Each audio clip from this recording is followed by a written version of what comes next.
अऊज़ु बिल्लाहि मिनश्शैतानिर्रजीम बिस्मिल्लाहिर्रहमानिर्रहीम क़ाला रसूलुल्लाहि सल्लल्लाहु अलैहि वसल्लम इन्ना अफ़्ज़लकुम मन तअल्लमल क़ुरआन व अल्लमह सदक़ रसूलुल्लाहि सल्लल्लाहु अलैहि वसल्लम। अस्सलामु अलैकुम डियर व्यूवर्स, उम्मीद करता हूँ कि तमाम ही अहबाब खैर वाफ़ियत से हैं। मौज़ सामीन अल्लाह शअनुहु के फ़ज़ल करम व एहसान से अल्हम्दुलिल्लाह अभी तक हमने लेसन नंबर 2 के 3 पार्ट्स जो हैं कंप्लीट कर लिए हैं और आज इंशाअल्लाह हम लेसन नंबर 2 के 4 पार्ट की तरफ, चौथे हिस्से की तरफ रवाना हुआ हैं। हुज़ूर वाला ये हदीस मुबारक अभी जो आपके गोश गुज़ार करने जा रहा हूँ, ये मजमा उज़ ज़वाइद में हज़रत मुआज़ बिन अनस रज़ियल्लाहु तआला अन्हु रवायत फरमाते हैं कि रसूल मुकर्रम सल्लल्लाहु अलैहि वसल्लम ने इरशाद फरमाया कि अल्लाह जल्ल शानुहु के प्यारे नबी सल्लल्लाहु अलैहि वसल्लम ने इरशाद फरमाया कि जिस शख्स ने सुबहानल्लाहिल अज़ीम कहा, अल्लाह जल्ल शानुहु कल क़यामत वाले दिन उसके लिए जन्नत में एक पौधा उगाएगा।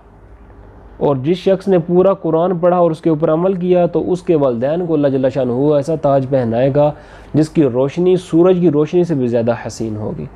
तो हुज़ूर वाला ये हदीस मुबारक आपकी गोश गुज़ार करने का मकसद ये है कि अपने लिए सदका जारिया जो है उसको अपने वालिदैन के लिए जारी रखने के लिए, और जो वालिदैन ये चाहते हैं कि हमारे बाद हमारी औलाद हमारे सदका जारिया बने, वो अपनी औलाद को कुरान सिखाएं।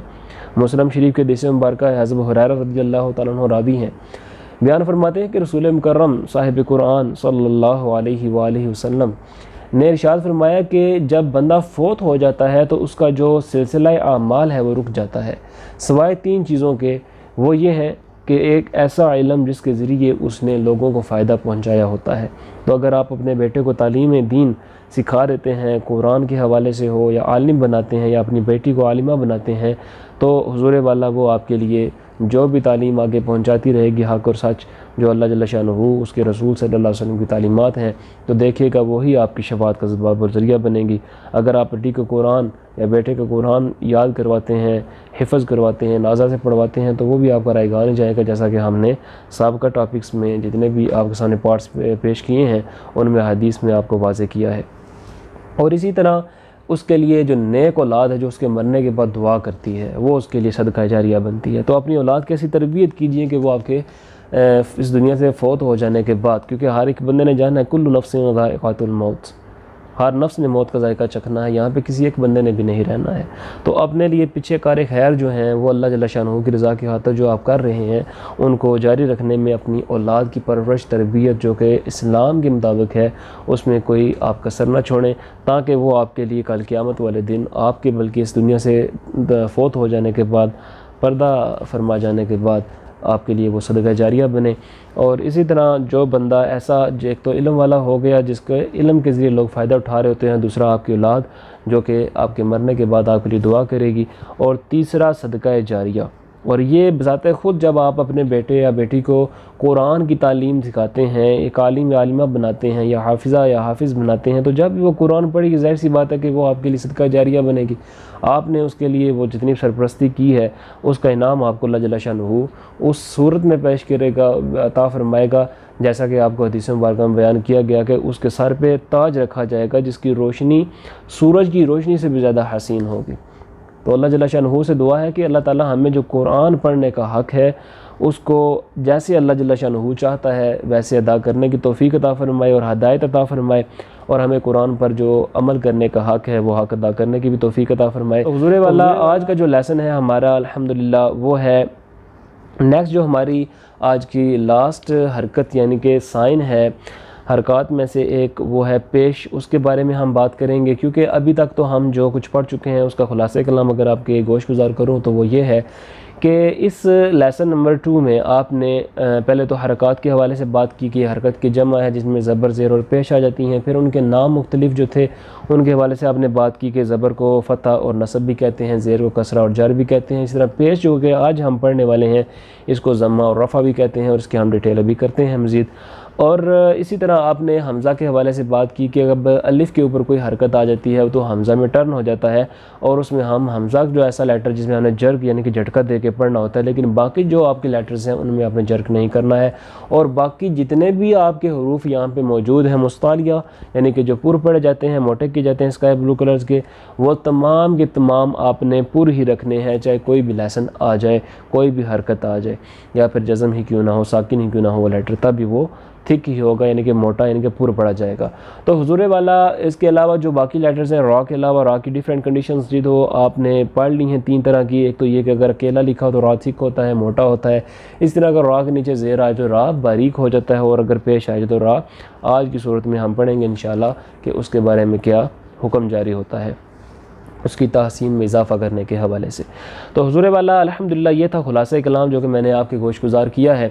और अभी तक हमने जो प्रैक्टिकली और प्रैक्टिस में जो चीज़ें दो की हैं, हरकत में की हैं, वो ज़ेर और ज़बर की हैं। हमने मुकम्मल जो हरूफ तहज्जी अलिफ से लेकर या तक 29 हैं अरबिक में, उन तमाम पे हमने ज़बर का भी और ज़ेर का जो है इम्प्लीमेंट बहुत आसान और अच्छे तरीके से आपके सामने पेश करने की कोशिश की है।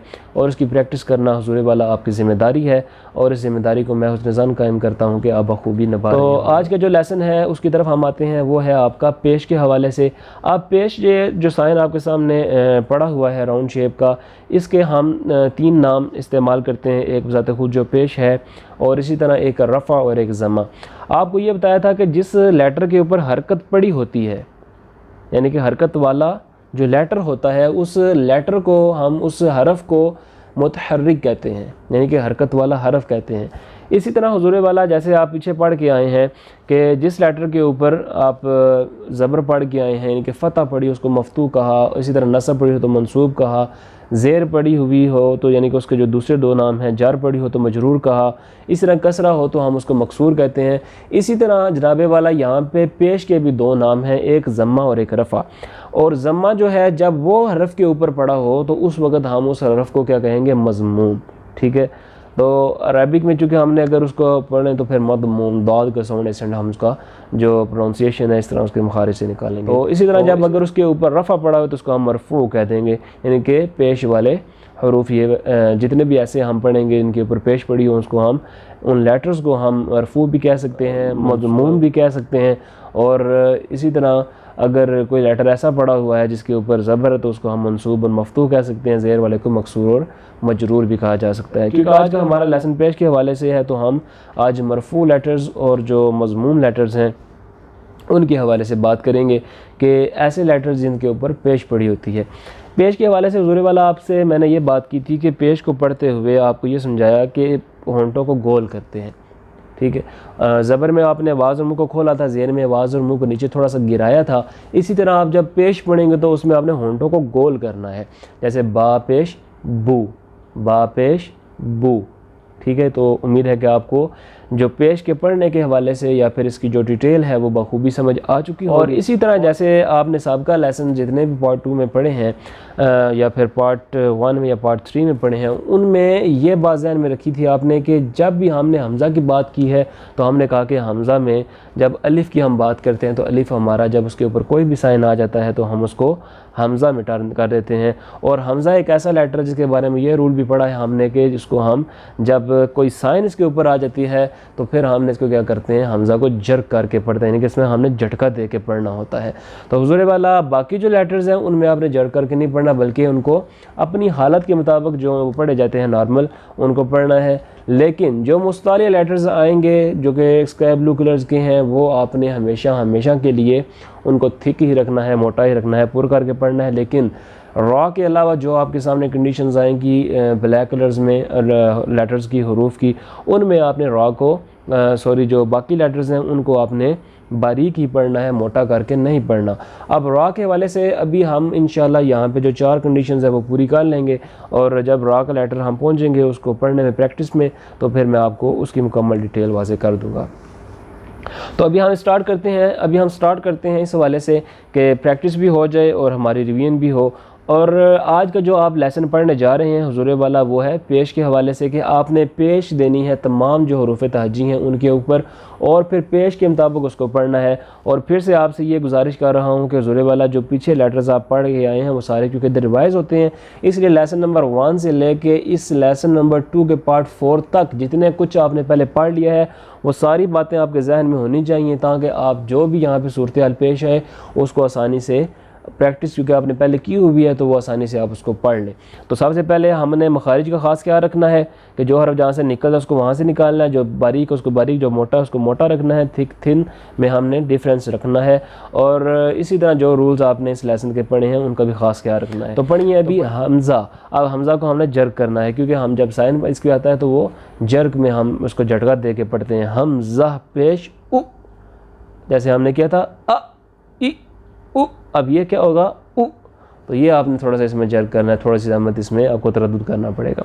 लेकिन बाकी जितने भी लेटर्स हैं वो सारे के सारे नॉर्मल कंडीशन में पढ़े जाएंगे। जैसे कि आपने बाकी जो 2 लेसन आपका गुजरे हैं, इसके पार्ट्स गुजरे हैं लेसन नंबर 2 के, उसमें आपने सीख लिया है। तो इसमें भी इसी तरह ईजी है। और यहाँ पे ज़िम्नन एक बात ये अर्ज़ कर दूँ कि यहाँ पे 3 पार्ट्स इसके बनाने का मकसद क्या था। तीनों हरकत को अलग अलग प्रैक्टिकली या प्रैक्टिस के एतबार से आपके सामने पेश करने का असल मकसद ये था कि हमारी यहाँ पे जो हरूफ की अदायगी है, जो हरूफ जहाँ से निकलते हैं, जो आर्टिकुलेटर्स हमने पीछे 10 पार्ट्स किए थे हमने लेसन नंबर 1 के, वो जो हमने समझे हैं वो सारी की सारी यहाँ पे हम प्रैक्टिस साथ कर लें। जितनी हमारी प्रैक्टिस यहाँ पे हो जाएगी, चूँकि आगे जो रूल्स आते जाएंगे वो मुख्तलिफ से मुख्तलिफ आते जाएंगे, तो इसलिए हमारी ये जो, क्योंकि वैसे तो ये हरकत वाला लेसन बिल्कुल आसान है, ज़बर ज़ेर पेश में क्या मुश्किल है, लेकिन इसमें असल में ये जो हमने 3 पार्ट्स अलग से किए हैं हर हरकत के, वो यही मकसद था कि आप आसानी के साथ यहाँ पे प्रैक्टिस भी आपकी हो जाए और मेरे ज़रिए आप इसको ज़्यादा बेहतर तरीके से प्रैक्टिस मेरे ख्याल से कर सकते हैं। और फिर उसके बाद जब अकेले पढ़ेंगे तो वो फिर आपके जहन में एक चीज़ व्यवस्थ हो चुकी होगी बार बार पढ़ने की वजह से, तो आप उसको उसी तरीके से पढ़ेंगे जैसे आपको पढ़ाया सिखाया गया होगा। तो ये मकसद था असल में हमारा ये 3 पार्ट्स में इसको तकसीम करने का। तो हुज़ूर वाला भी हम स्टार्ट करते हैं जो हमारा आज का लेसन है। पेश के हवाले से हमने जो हरूफ तहज्जी के ऊपर सारा नफाज करना है इसका पेश का, तो आज पढ़ते हैं हम इसको पेश के साथ पूरे हरूफ तहज्जी को। पढ़िए हमज़ा पेश उ, बा पेश बू। देखा कितना जेंटली आराम से हमने बू पढ़ ली है, ठीक है, लेकिन बू नहीं किया, इसमें जर्क नहीं है, ठीक है।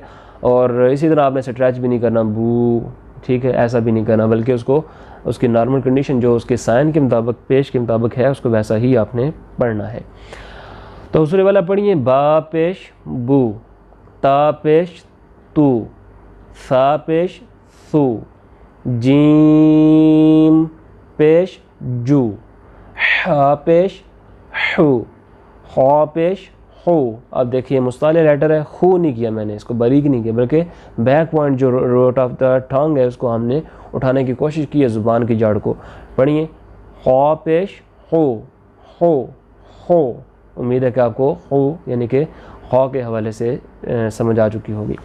नेक्स्ट वन है दाल, दाल पेश दू, दाल पेश दू, रॉ पेश रो। अब मैंने आपसे ये गुजारिश की थी कि रॉ के जब पेश पे हम पहुंचेंगे तो मैं आपकी वजाहत जो है मुकम्मल तौर पे यहाँ पे वाज़ेह करूँगा। वो ये क्या है कि आपने अभी तक जो 4 कंडीशंस हैं रॉ के हवाले से वो सीख ली हैं, पढ़ ली हैं। वो ये है कि जब रॉ है जो अकेला हरूफ तहज्जी की सूरत में लिखा हुआ होता है तो रॉ थिक किया जाता है, करके पढ़ा जाता है, यानी कि उसको पुर करके पढ़ना है। लेकिन जब हमने हरकत की लेसन में आए तो यहाँ पे हमने उसकी तकसीम कर ली। वो कैसे की कि जब हमने ज़बर दिया उसके ऊपर तो हमने ज़बर वाले लेसन में उसको थिक किया, यानी कि मोटा करके पढ़ा। इसी तरह जब ज़ेर उसके नीचे दी थी हमने ज़ेर वाले पार्ट में, तो फिर हमने उसको बारीक किया था, थिन किया था। लेकिन आज जो हमारा पेश के हवाले से जारी है, आज भी हम जो रॉ के ऊपर पेश दे रहे हैं, हमने फिर रॉ को पेश जब देनी है तो फिर रॉ को हमने पुर करके पढ़ना है, यानी कि मोटा थिक करके पढ़ना है। तो खुलासे कलाम रॉ का ये निकला कि अगर रॉ अकेला लिखा हुआ हो तो रॉ थिक होता है। इसी तरह रॉ के ऊपर ज़बर या पेश आ जाए तो रॉ पुर पढ़ा जाएगा, मोटा पढ़ा जाएगा, यानी कि उसको हमने थिक करके पढ़ना है। और इसी तरह जब रॉ के नीचे ज़ेर आ जाएगी तो रॉ बारीक हो जाएगा। ये था अभी तक के जो हमने रॉ के उसूल पढ़े हैं उस तक का खुलासा कलाम रॉ का। तो हुज़ूर वाला अभी पढ़िए रॉ को, क्योंकि हमने पढ़ा कि रॉ के ऊपर पेश आ जाए तो फिर रॉ थिक होता है, तो हमने इसको थिक करना है, यानी कि मोटा और पुर करके पढ़ना है। और उसमें हमने ज़ुबान की जड़ पे सारा फोकस रखना है, ज़ोर लगाना है, उसको उठाना है। पढ़िए रॉ पेश रो। अब रॉ अकेला मैंने बोला तब भी थिक किया, मोटा किया, जब पेश दे के उसको हमने जॉइंट करके पढ़ लिया तभी पेश को हमने देते हुए रॉ को थिक किया। क्यों कि रॉ जब अकेला लिखा हुआ तब भी थिक पढ़ा जाता है, आपको उसूल ये बताया। इसी तरह पेश आ जाएगी तो फिर भी रॉ थिक ही पढ़ा जाएगा, पुर पढ़ा जाएगा। पढ़िए रॉ पेश रो। नेक्स्ट है ज़ा, ज़ा पेश जू, सीन पेश सू, शीन पेश शू, सौद पेश सू नहीं किया वरना फ़र्क ना रहता सीन में और सौद में। सो करना है क्योंकि आपने ज़ुबान की जड़ को उठाना है। मुस्ताले लेटर स्काई ब्लू कलर का आपके सामने लिखा हुआ है। जितने भी स्काई ब्लू कलर्स के हैं सारे लेटर्स आपने थिक करने हैं, मोटे करने हैं, पुर करके पढ़ने हैं। बाकी जो लेटर्स हैं रॉ की कंडीशंस के अलावा जो आपके सामने ब्लैक लिखे हुए हैं वो आपने सारे के सारे बारीक करने हैं, यानी कि थिन करके पढ़ने हैं। तो हुजूर वाला पढ़िए अभी, सौद पेश सो, बौद पेश बू। बड़ा इजीली आपने इसको स्टेप बाय स्टेप पढ़ेंगे तो आपको बहुत अच्छा ये तरीके से ये निकल आएगा। आपका जो लेटर है क्लियरली आपको समझ भी आएगा पढ़ते हुए। आप नेक्स्ट वन है हमारा पौ पेश तू। आप जितने भी लेटर्स में पढ़ रहा हूँ आप देख लें, दू तू, ये जितने भी सब मैं होंठ गोल कर रहा हूँ क्योंकि पेश में हमने होंठों को गोल करना है। ये बातें ध्यान में रखिएगा छोटी छोटी भी। और हुजूर वाला अभी जो नेक्स्ट है हमारे पास वो है वो पेश वो, ठीक है। और उसके बाद वाह के बाद आइन है, आइन पेश आइन पेश फा पेश फू, क़ाफ पेश कू। अब देखें क़ाफ के नीचे ज़ेर ज़बर के ऊपर आ जाए या फिर उसके ऊपर पेश आ जाए तो हमने उसको ठीक ही रखा है जितने भी हमने लेटर्स मुस्तालिया पढ़े हैं। आगे बारीक काफ की बात करते हैं, काफ पेश कू, लाम पेश लू। इसी तरह लाम के बाद मीम है। मीम में हमने क्या बात की थी कि होंठों का खुश्क हिस्सा इस्तेमाल करना शुरू से आखिर तक। जब जॉइंट कर लेना है हमने हरकत को देख के पेश की तब भी हमने इसको खुश्क हिस्सा ही इस्तेमाल करना है। मीम पेश मू, होंठों को गोल भी करना है साथ। तो हुजूर वाला अभी तक मीम हो गया और नेक्स्ट वन है नून, नून पेश नू। और आफ्टर नून हमारे पास आ रहा है वाव, वाव। उसको वाव ऐसे नहीं पढ़ना बल्कि वाव, होंठों को एक तो गोल करना है क्योंकि ये वाव है, इसका आर्टिकुलेटर जो है निकलने की जगह है वो होंठों को गोल करने से है, ना तमाम मिलाने से है। और इसी तरह इसके ऊपर पेश पड़ी हुई तो पेश भी होंठों को राउंड करने से गोल करने से पड़ी जाती है। तो हमने वाव को पढ़ते हुए होंठों को गोल करना है। पढ़िए, वाव पेश वू। उम्मीद है कि इसकी पेश की भी आपको समझ मुकम्मल तौर पे पढ़ने के हवाले से आ चुकी होगी। नेक्स्ट वन है हमारा हा पेश हु, हमज़ा पेश। अब हमज़ा इसकी इब्तिदा हा से हो रही है, इंतहा भी हाफिज़ का मतलब ही नहीं कि आप इसको भी हु ही करना है, बल्कि हमज़ा जो अभी लेटर आपके सामने पढ़ा हुआ है उसके मुताबिक आपने इसको पढ़ना है। हमज़ा पेश उ।